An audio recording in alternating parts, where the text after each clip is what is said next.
Hello again. Welcome once more to Some Idiot Reads. I'm Cy, I'm Some Idiot, and I hope you're ready to hear me read some stuff, because that's what the entire thing is. Coming back in today with another one of Coyote Wallace's fantastic dispatches from Appalachia. This one is actually done as of the time of reading, which is the 16th. It's only a day old, so it's been out there. If, as you would already be aware, if you're one of his followers, like right over here where it says following, and are you one of those? If not, why? You're very disappointing to me. I mean, at least in this specific regard. In other regards, you're totally fine, totally good. But in this one, it's very disappointing. It's sad. I feel that I'm to blame more than anything.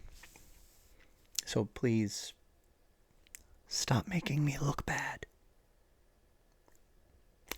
Anyway. Gonna go ahead and get this one going. Getting it done again. 2 weeks in a row, not at the last minute. Though this time it's not out of a matter of responsibility and, being responsible. It's more, I'm worried I might wind up coming down with something and not be able to read. So, let's get this knocked on out. Today we have When the Black Waters Came, the Buffalo Creek Disaster. All right. We start out, as always, lovely coyote picture. And let me make sure I got all my stuff lined up here. There we go. Okay. The day the Black Water came. One of the more often overlooked charms of my beloved Appalachia is its ability to somehow be both a reflecting pool of our nation and yet feel entirely separate from the goings-on of America at large.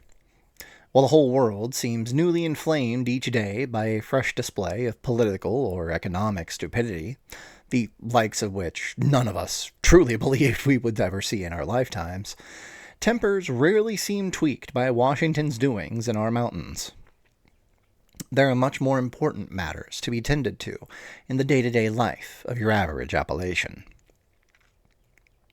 Being some of the nation's poorest people requires a surprisingly high amount of work from the populace, and most folks are simply more worried about keeping their families fed than they are about watching the nation rip itself apart.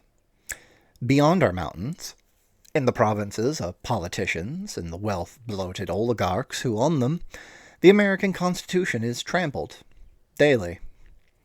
Tariffs throw the world into economic turmoil unseen in decades. Our president, drunk on power and giddy with the thought of destroying our democracy for his own gain, looses Elon Musk and his Doge cohorts to rip apart the social safety nets. ICE, molded into an instrument of hatred and fear, hunts good people and rips apart families, enforcing a legacy of racism, fear, and xenophobia. Here, in the ancient hills of Appalachia, it's the rainy season. And the rainy season means flooding for the communities that have grown in the shadow of our mountains. Already, my own neck of the woods has been nearly put underwater twice this year, and there remains the possibility for more. The destruction wrought by storms, and infrastructure not equipped to handle flooding at all, and the financial burden thrown upon a people who can scarcely afford groceries, much less flood insurance, have all become much more pressing in the eyes of our people than the national calamity that is the Trump administration. Leopards can't eat anyone's faces, as it turns out, if the people are floating down the big sandy river. What follows here is what I am going to assume is the big sandy river, made much bigger, embiggened by flooding. But as the rain pelts my tin roof, and the wind is sent down from the mountain tops, chased by lightning and thunder, I cannot help but notice the administration's preoccupation with the tearing away of Ow! I stabbed myself with one of my pins.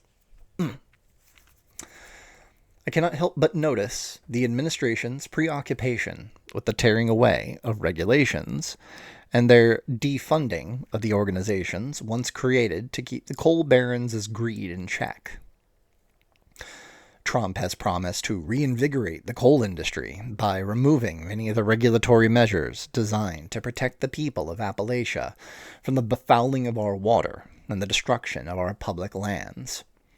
Fewer regulations will make it cheaper for King Coal to operate, and if a few hundred Appalachians get sick or the water gets a little dirty, that's the price of progress. The problem with this, Mr. President, is that the stories of Appalachia are not constrained to our mountains. Not every tale that is told in these hills is born of the black coal that our people were seemingly made by the Creator to haul up from the depths of the earth.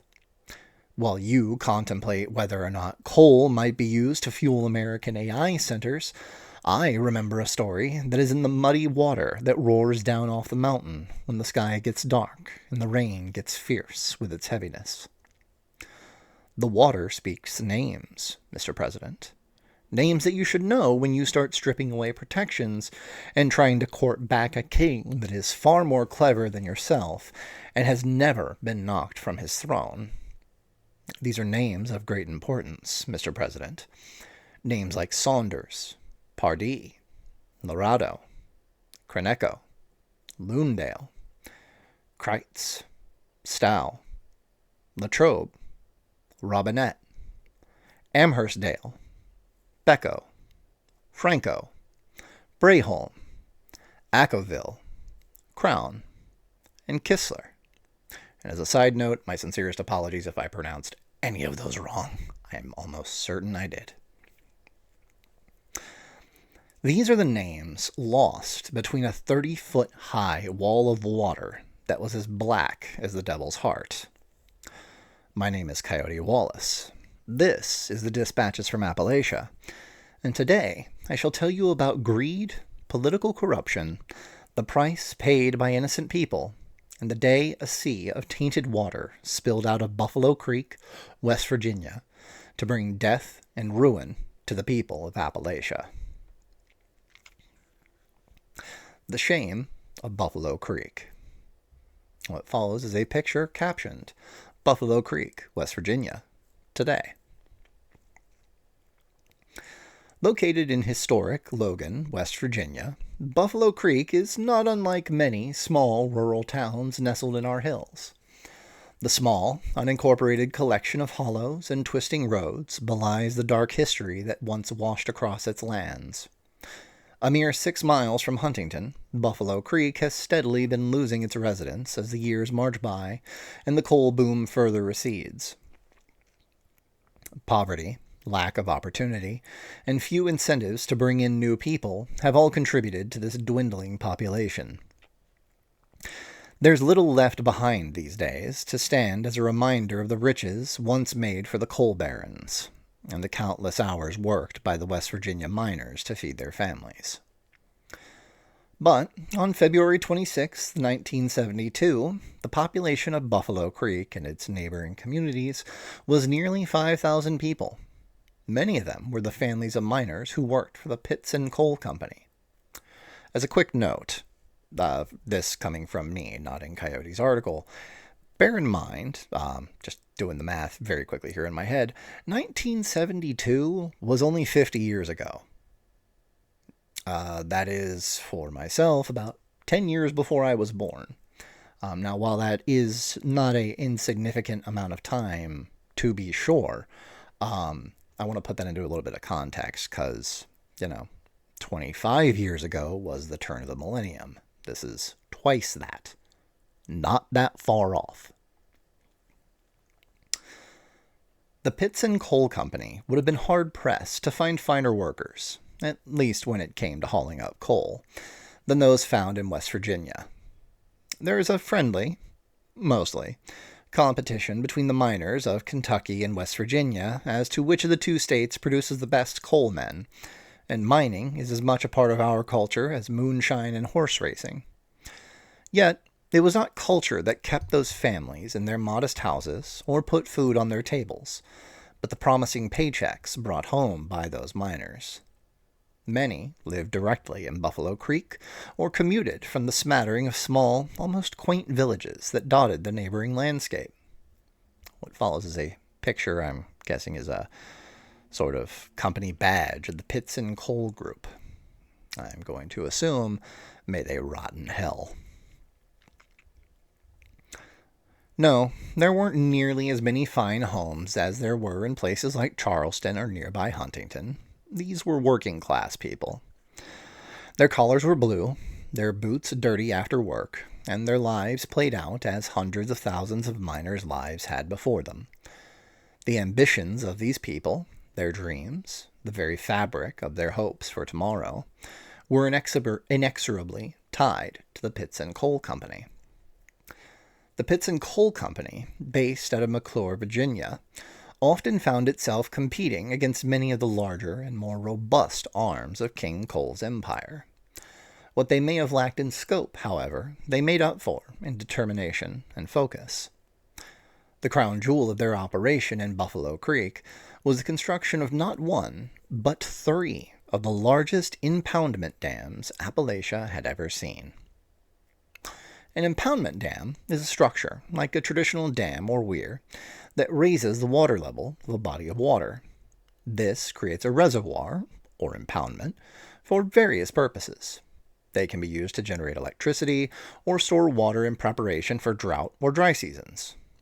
And what follows is a picture of a modern impoundment dam containing toxic coal slurry. Yummy!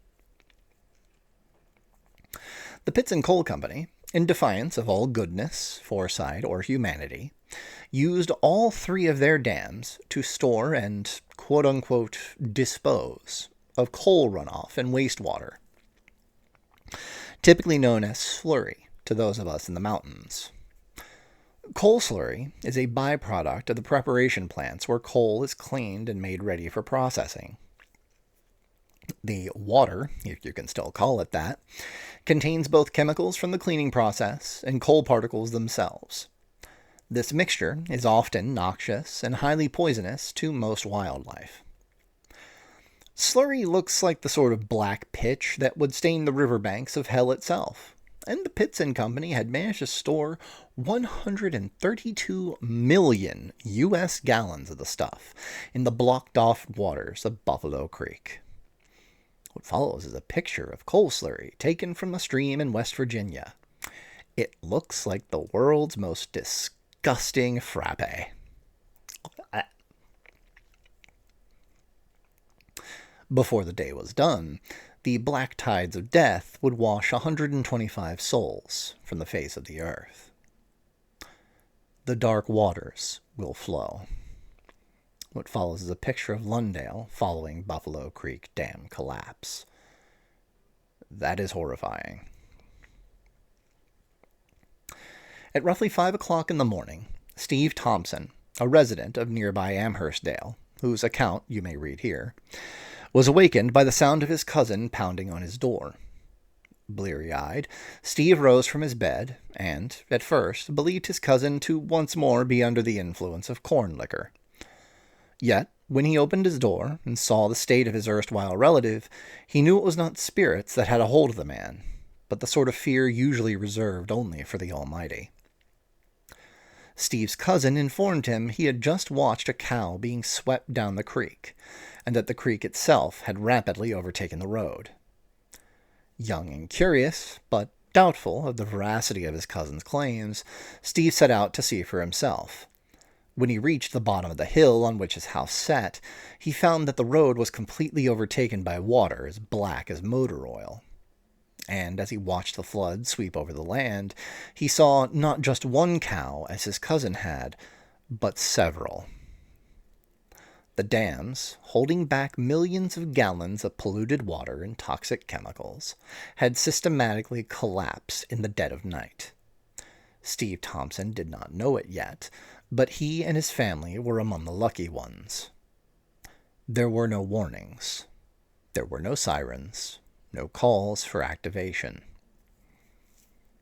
follows is a picture of Latrobe, West Virginia, after the Buffalo Creek Dam failure. What I need you to understand, not merely for the sake of my tale, but for the sake of the people that slurry water claimed, is that most of those who died never had a chance to see it coming. Mobile homes, flimsy things in the best of times, were swept away like children's toys.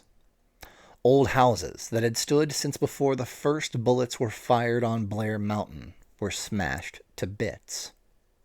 A moving wall of black water, 30 feet tall and roaring like a freight train as it snapped trees and swallowed men whole, slammed into these communities as if it were punishment sent from on high.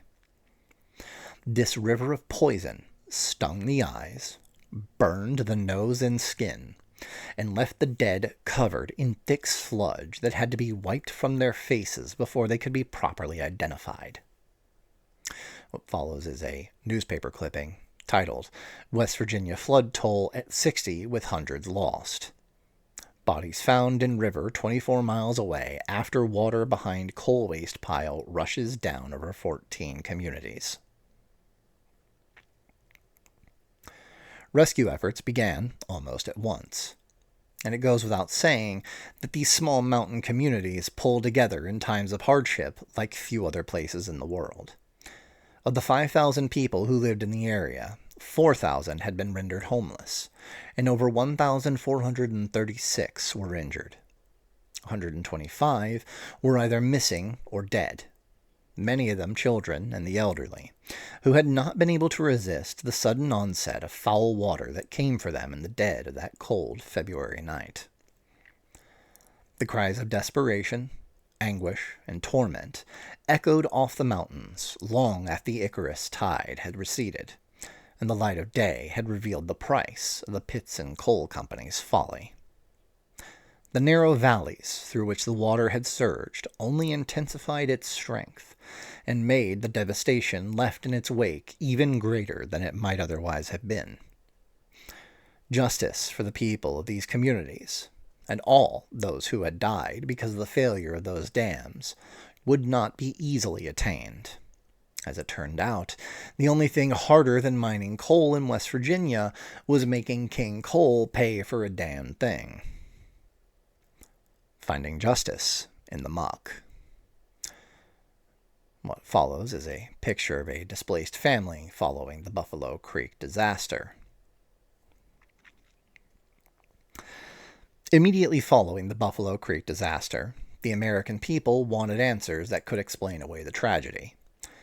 With 125 people dead, some of them children, the public demanded a full investigation into the cause of the dam's failure, and who, if anyone, was to blame for the death and destruction that had washed across the land.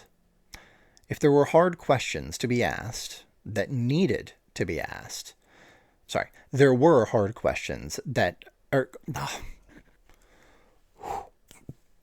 there were hard questions to be asked that needed to be asked, and a rowdy public was impatient for the answers. How could this happen? Why did this happen? Caving to public pressure, then Governor of West Virginia, Arch A. Moore, Jr., announced his intention to create a commission whose sole purpose was to find the cause of the tragedy at Buffalo Creek. Unfortunately for the citizens of West Virginia, the governor was notoriously in the pocket of the mining industry, and thus his commission was rife with coal operators or government officials whose departments may have been complicit in the genesis of the dam's collapse. One of them, Jack Spadaro, even professed to be an expert on the construction of the specific type of dam used at Buffalo Creek. What shows here is a picture of Governor Arch A. Moore, Jr. Fuck you, you baby-faced sack of shit. This first commission found that the Pits and Coal Company was not to blame, and that the dam's breaking had simply been an act of God. Bad luck. Shit happens. Thousands were homeless. families torn apart by sludge and slurry they couldn't clean from their belongings without getting sick, and it was all just a fluke of fate. Homes washed away, children drowned, lives destroyed. And they called it an act of God. Remarkable what a rich son of a bitch will lay at the feet of God to keep from having even a sliver of backbone needed to do the right thing, ain't it? Then president of the UMWA, Arnold Miller, was furious with the results of these findings and publicly decried them as falsehoods. Miller, citing the fact that the commission had not included a single union member, nor a single man who had ever actually worked in a coal mine, vigorously took both Governor Moore and his cronies to task. Miller would not relent in the defense of his people, and soon swayed enough of the public that a second commission was formed, despite Governor Moore's strenuous protests.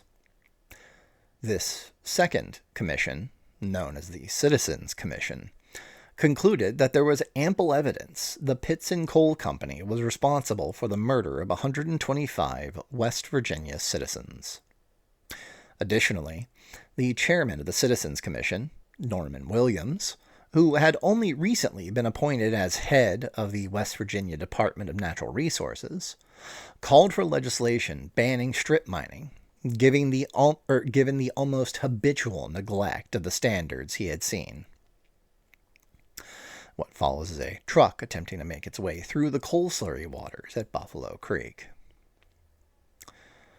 Williams would go on to testify before Congress that strip mining could not exist as a practice in Appalachia unless it was allowed by the state to pass on the cost, in both health and environmental damage, to the public. He would spend the rest of his days haunted by what he had seen at Buffalo Creek, and no concern for his own political future would change his mind on that. Experts were brought in to show the exact same type of dam had already been banned in Wales for its repeated failure, including one collapse that resulted in the deaths of 114 school children, all taken by the same black waters that had washed over Buffalo Creek. Records were pulled showing that the Pittston Mining Company had received numerous warnings from both the U.S. Geological Survey and the Department of Natural Resources that their dams were in danger of failing. As an example of the West Virginia mining industry corruption, the dams at Buffalo Creek were certified as inspected and safe just 4 days prior to the disaster. As a result, the Pittston Coal Company was sued by the state of West Virginia for a sum of $100 million, roughly $519 million in today's money. While this money was supposed to help pay for the damages and relief effort, Governor Moore convinced his contemporaries to settle for a mere $1 million, so as not to discourage future industry. The lawyers who represented the plaintiffs, Arnold and Porter from Washington, D.C., would go on to donate a portion of their fee to the creation of a new community center in Buffalo Creek. That community center still has not been built, despite Governor Moore's promise to personally see to its construction in 1977. The people of Buffalo Creek would seek justice of their own and brought in their own lawyers. 625 survivors pooled their money and took the Pittston Coal Company to court, demanding $65 million in damages. Eventually, they would settle for a sum of $13.5 million, roughly $13,000 apiece. Chump change compared to what was lost, but much-needed money for those struggling to rebuild. One final lawsuit, on behalf of the children who had endured this calamity, was launched. This time, the request was for $225 million, a staggering sum for the late 70s. Yet, once again, Pittston Coal's threats of a protracted legal battle won out, and a settlement was reached for $4.8 million. And Governor Arch A. Moore, Jr.? He was eventually convicted on corruption charges and was sentenced to 5 years in prison. The sun from behind the clouds. What follows now is a picture of a family fishing at Buffalo Creek. These days, the waters have receded, and the mines of Buffalo Creek are silent tombs for the memories of those who once worked them from daylight to dark. Where the sludge and slurry surged until it overflowed from the banks of creeks and rivers, there is now only sand and wildflowers. In the place of a thriving community, there are just empty houses and vacant lots that do not even whisper of the night when a wall of damnation, smelling of the pit and promising death to everything it touched, spread throughout the land. Gone is Governor Moore. Gone is Arnold Miller. Gone are the cronies and yes-men who declared Buffalo Creek's fate the province of the divine rather than the result of rich men's greed. Gone are the coal trucks. Gone is the slurry. But the crime is remembered. The Pits and Coal Company would not remain standing for long. By 1989, repeated strikes by UMWA workers and increasingly stiff regulations spelled the end for the company. They began to diversify their interests and expand their realm of influence. No longer would they deal in coal, but instead rebranded themselves as a aeronautical shipping company with a more than passing interest in quote-unquote top-of-the-line private security. You know them today as the Brinks Company. Whoa.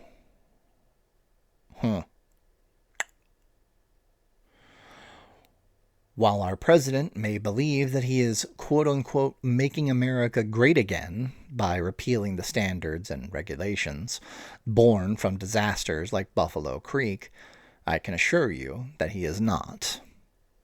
The terrible truth is that the rolling back of these regulations, the defunding of the institutions meant to uphold them, and the disregard for nature will all have a catastrophic effect. Of this, at least, there can be no doubt. The only question is, how long before the water starts to rise outside your door? And that was when the Black Waters came, the Buffalo Creek disaster. That was solid. Horrifying, but solid. Now, as I'm going to try and remember to do ever since I failed at that one time at the end, and I am still so eternally sorry for that, Coyote. Please forgive me. You can't quite see it here because my camera's blocking it, but right here, you see where my mouse is right there?